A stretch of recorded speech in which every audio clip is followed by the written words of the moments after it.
to the first episode of The Week in Woo, a look at the world of the strange and improbable, brought to you by the Independent Investigations Group Atlanta and Doubtful News. I'm Bob Blaskowitz. And I'm Eve Siebert. Our top story, elves in Iceland. Icelanders have a long history with elves, often building roads around the boulders that are thought to harbor them. Furthermore, elves have been known to cause trouble when their homes haven't been respected. Earlier this month, Árni Jónsson, Member of Parliament for the Independence Party, arranged to have a 30-ton elf rock moved to his home. In 2010, he rolled his SUV near the rock. The vehicle was totaled, but he was unharmed. After this encounter, he began to suspect that the boulder was home to elves and saved the rock from destruction when Iceland's ring road was widened. Árni consulted elf expert Ragnhildur Jónsdóttir, who informed him that 3 generations of elves live in the 2-story boulder. The elves were content to be relocated, but they requested that the rock be placed on grass so that they could keep sheep. It's unclear whether these are elven sheep or the regular kind. The rock will travel from the mainland to Árni's home in the Westman Islands by ferry. The elves will travel in luxury in a sheepskin-lined basket. NATO met in Chicago this week, bringing much of the city to a standstill, as well as spurring anti-globalist, pro-reform, anti-war protests and attracting a variety of other protesters to the city, including 9/11 truthers.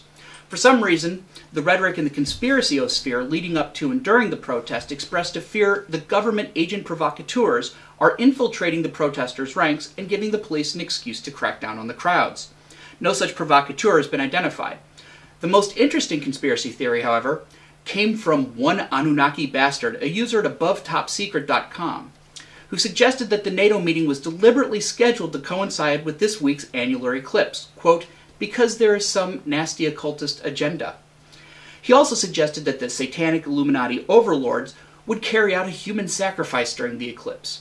The only problem with this theory is that the eclipse was only partial in Chicago.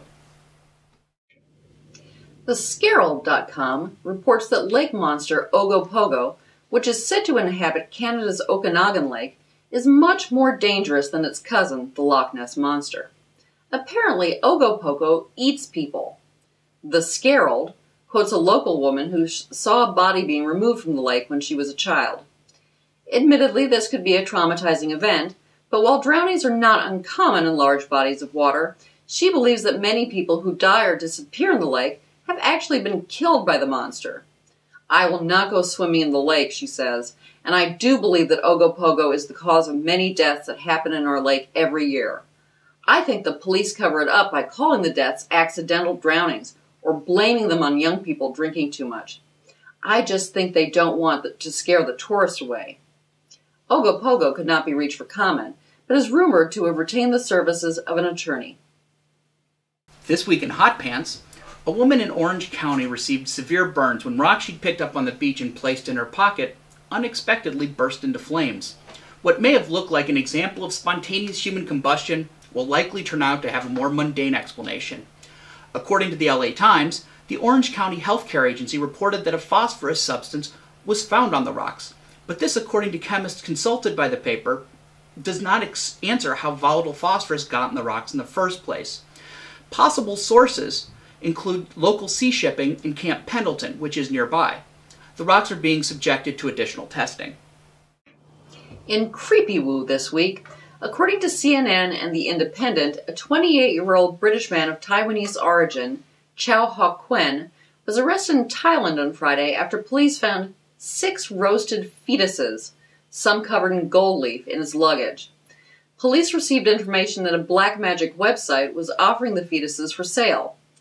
Roasted fetuses are believed to bring good luck to their owners. These charms can sell for over $6,000 a piece in Taiwan. It's not clear where the fetuses came from, but they ranged in development from 2 to 7 months. The man could receive a fine and a year's prison sentence for possession of dead bodies. That's all from Atlanta. Look for a new edition of The Week in Woo coming soon. For more information about the Independent Investigations Group Atlanta and our $50,000 Paranormal Challenge, visit www.iigatlanta.org. For updates of these and other news stories of the strange and improbable, visit our partner doubtfulnews.com.